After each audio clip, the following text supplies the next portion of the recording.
गुलाब कोठारी पत्रिका समूह के प्रधान संपादक है और उन्होंने सुप्रीम कोर्ट में हो रही आरक्षण की समीक्षा पर सुनवाई के मामले पर अपनी संपादकीय टिप्पणी में जाति आधारित आरक्षण को खत्म कर डालने की हिमायत कर डाली है।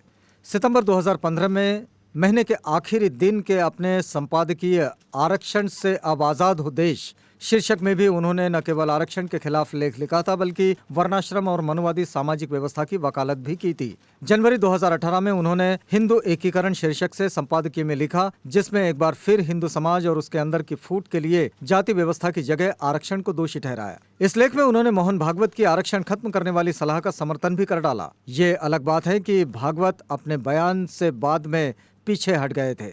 अक्टूबर 2018 में पत्रिका समूह ने आरक्षण पर बाकायदा एक सर्वे करा के छापा, जिसके मुताबिक आरक्षण से सामाजिक वैमनस्य बढ़ा है। जाहिर है इस पर भी गुलाब कोठारी की प्रतिक्रिया वही थी जो लगातार आरक्षण को लेकर रही है। 25 मई 2019 को नरेंद्र मोदी के दोबारा पीएम बनने पर गुलाब कोठारी को संपादकीय के तौर पर जब लिखा गया तो एक खुला पत्र पढ़ने लायक है कि उसमें किस तरह से पौराणिक युग के लौट आने की जैसी खुशी और कामना जाहिर की गई थी।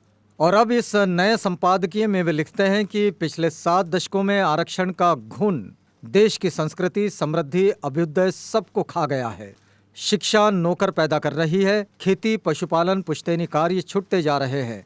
जाहिर है कि उनका सीधा इशारा ही ये है कि दलित, वंचित और पिछड़े समुदाय चूंकि सरकारी नौकरियों में जा रहे हैं, इसलिए खेती, पशुपालन और पुश्तैनी कार्य जिसका आशय शायद वो लिखना नहीं चाहते थे, ठीक से नहीं हो पा रहा है। जाहिर है कि इस पूरे वक्तव्य में ही सवर्ण सामंती पीड़ा है, जिसको वो चाहकर भी सीधे जाहिर नहीं कर पा रहे हैं। गुलाब कोठारी के इस संपादकीय के प्रकाशित होते ही राजस्थान ही नहीं, देश भर के अम्बेडकरवादी कार्यकर्ताओं से लेकर आम नागरिकों की ओर से विरोध के स्वर सामने आने लगे हैं। लॉकडाउन के कारण विरोध का स्थल बन गया है सोशल मीडिया और ट्विटर पर #गुलाब कोठारी शर्म करो # ट्रेंड करने लगा है।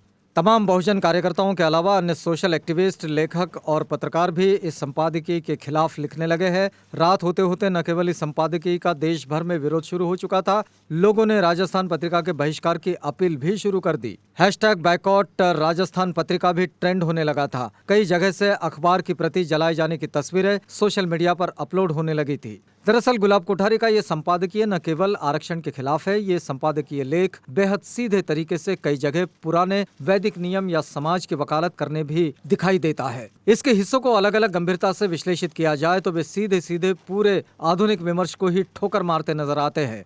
वे संपादकीय की शुरुआत ही पूर्व जन्म के कर्म और उनके फल से करते हैं, जो जाति व्यवस्था और जाति आधारित शोषण को लेकर पुराना ब्राह्मणवादी तर्क रहा है। लेकिन आगे लिखते हुए 1990 के आरक्षण विरोधी आंदोलन को युवा क्रांति बता बैठते हैं।